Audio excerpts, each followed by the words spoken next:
It's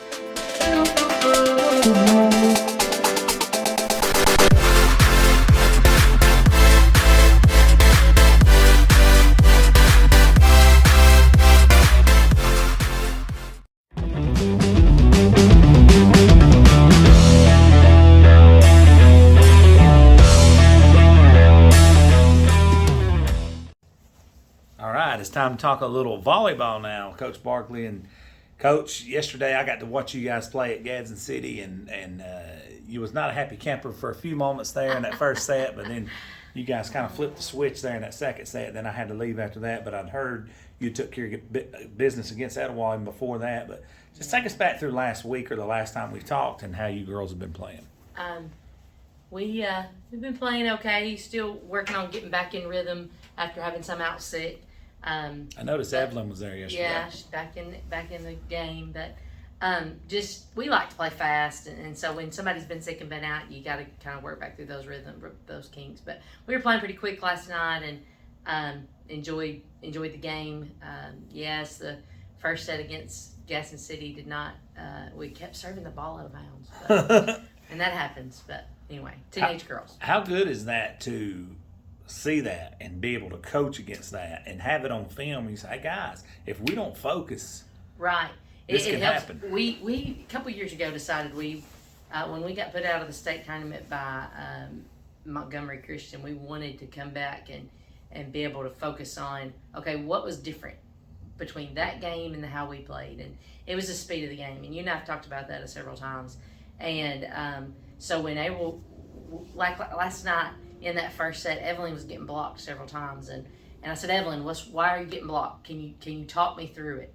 She's like, yeah, I'm a little late to the ball, and I said, why are you late? And so we were able to talk through those things and see, okay, what part of the game is that? The ball is still as fast as we want it in the past. It's still as fast as we want it in the set. Now, where are you? How are you getting to the ball?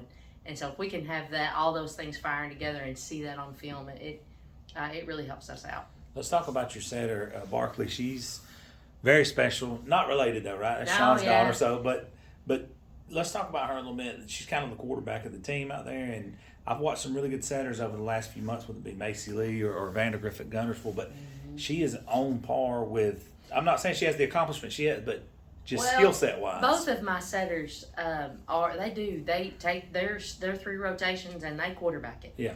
And she and Montgomery both have the ability. They've only been playing varsity volleyball for 2 years. That's crazy. And Montgomery as well? Montgomery as well. This is her second season. And she's very good as well. And it's her second season, period. Of playing volleyball, period? Of playing volleyball, That's crazy. period. But she looks like she's been playing for years. And, of course, Barkley, she played 7th and 8th grade, but that's really only 4 seasons of play. And you went from something that was sort of slow in middle school to fast, and then here, Coach Barkley says, "Oh, we're going to speed it up a little bit." But she's able. Both of them are able to really focus on getting the ball, play defense, and that's something that you talk about. Since we had talked in the last couple of weeks, they've really been focusing on their defensive position too. And she got some great balls up last night. Barkley did. And able to get to and sit down on some hard passes from those tall, well-jumping Gadsden City girls. Yeah, because they were driving down on the ball. Oh, yeah, they had some great top spin. They've gotten a lot better. Oh, Amanda's doing a great job over there. They had some good top spin on the ball, and when somebody has some good top spin on the ball, you've got to be able to sit back and hold on and play that ball off of that dig that out and get it to where we want it to go. How do you, this is a coaching question in general, you've been doing this a long time. This is the time of year where you really got to start dialing it in, it's pivotal. I mean, every game counts, but when you start coming down the stretch, it really... Our next 2 games, our next 3 days, Thursday, Saturday, Tuesday, area match, county tournament, area match. That's just as pivotal as it gets. And they're must wins, and so you've got to really be able to, like this week is homecoming week, and I love football. I love atmosphere, but sometimes distraction. I hate the distraction of homecoming week. Especially with y'all, because y'all have games when they're supposed to be making floats. And... Oh, yeah. and all Always, that. yeah. So just to Man. be able to focus through that. Southside's doing the same thing. They're having homecoming this week. Gadsden City may be. It may be. I don't Because know. the way she was talking last night, they may have been. They are, because they're playing a celebrity volleyball game or a intramurals volleyball game during the school for homecoming. So I know they are. Yeah. Yeah, and so it's all that comes down to at the end of volleyball a lot of time, or at the pivotal moment here. It's the So time you'll you be able need to the least focus. distractions. And it's something you're fighting against the most distractions, and so Wow. and we're all doing I it. didn't even thought about that. Everybody's doing it. So, but you got to be able to say, hey, what's the most important thing, and what do you want, and then just focusing them back on their goals. We've been doing some mental training. I've been focusing on that a lot this year, and as we're working through our mental training, I'm like, okay, what's the most important thing, and how do we gain that focus back, and how do we reset in those moments? So, those things, just been putting that to the test and being able to use those things and relying on it and watching the girls put it in action as we play. Yeah. And that's what's been really nice to see. But I could see your girls. I've seen it a couple times this year where it's like they get challenged a little bit. They flip a switch. I noticed that. Yeah, I'm sure you noticed that. So but that's it's kind of in weird. that I don't know if mental y'all talk training- about that. Yeah, it's in the mental training that we've been doing. We've read a few books and done a few things where we could try to really hone in on that, because we felt like that was something that let us down at the end of the year last year. We needed some mental toughness, and you know, we've got everybody coming back for the most part. Yeah. And so Yeah. how can you dig through that and find the ability to go and, all right, who wants the ball? Yeah. Who's going to say, hey, it's mine. I'm going to go put it down. We need a kill, and this is what we got. And I know you got some coaches' kids on your team. I know some parents of other kids on your team. Yeah. You got a lot of good kids with a lot of good upbringing and a lot of work ethic. Great kids. That's got to help do your job. Oh, great. I can't show you a spot on the court where that's not the case. And, Yeah. and you know, I'm working through 9 girls in rotation, and all of them have great upbringing. You know, something you don't see very often these days is two-parent households. Yeah. And what I was that's about to all over. It's all over our court, and even the ones that may be divorced and remarried, it's still a two-parent household, and it's still a great mix of family dynamics, and so all of that is just evident. People don't think that plays in, but it does. But it does. It does into society and everything. Because it messes with your head on many things. Oh, for sure. My parents divorced when I was real little, and I can tell you times where I was focused on who was in the stands rather than what coach needed me to do. Yeah. And I can remember one time in particular in the 8th grade, he needed me to do something, and I just looked at him and said, I can't do that today. And he said, well, you're going to find a way.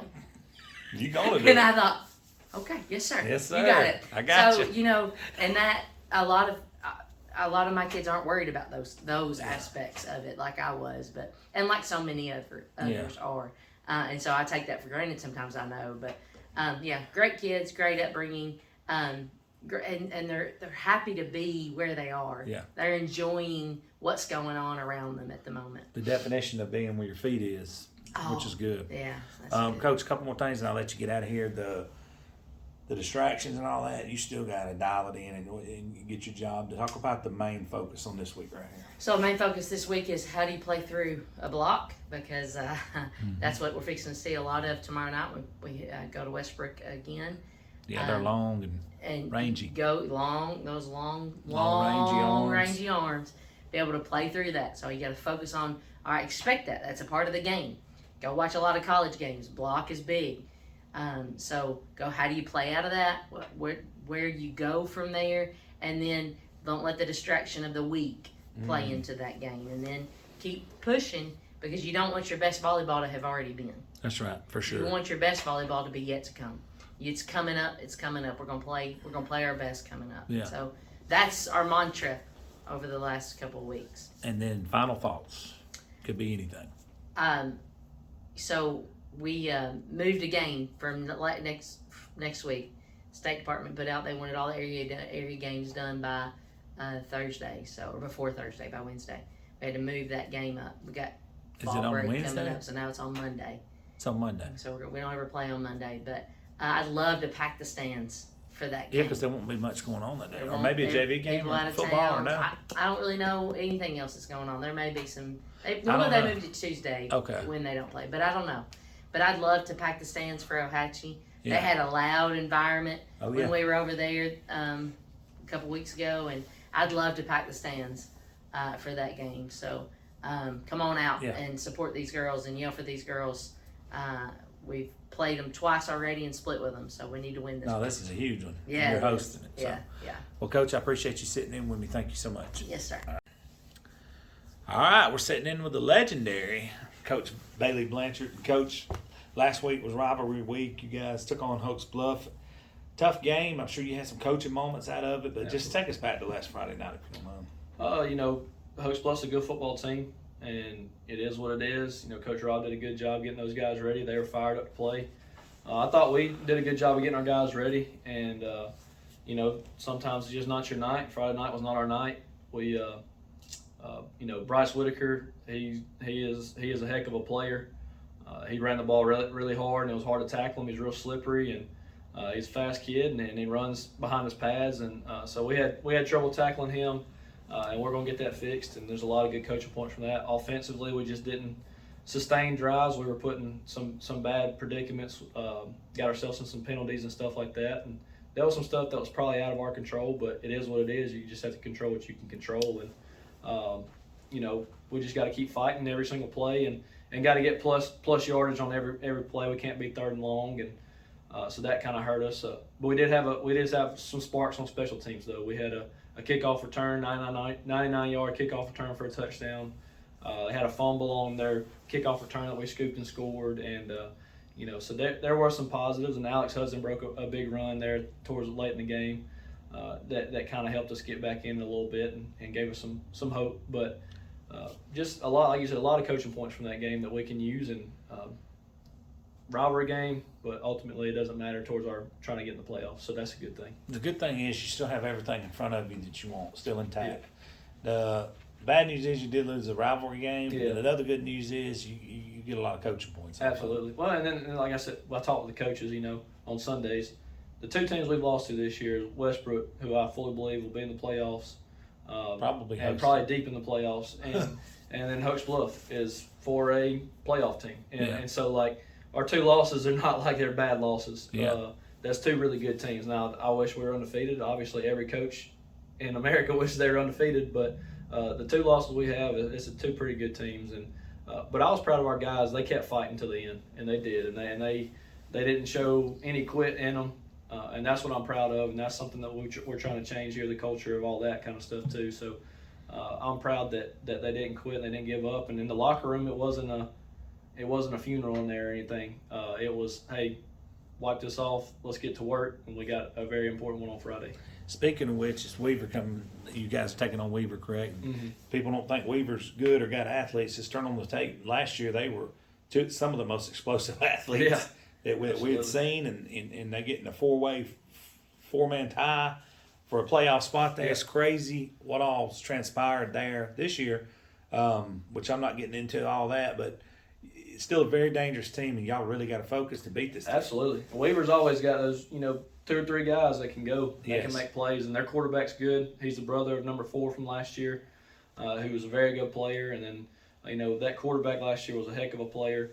But they got some young guys that are coming up that are going to be really good, and you can't go in there and take them lightly at all. And Coach Kofer does a phenomenal job. I thought last year, in my opinion, I think he should have.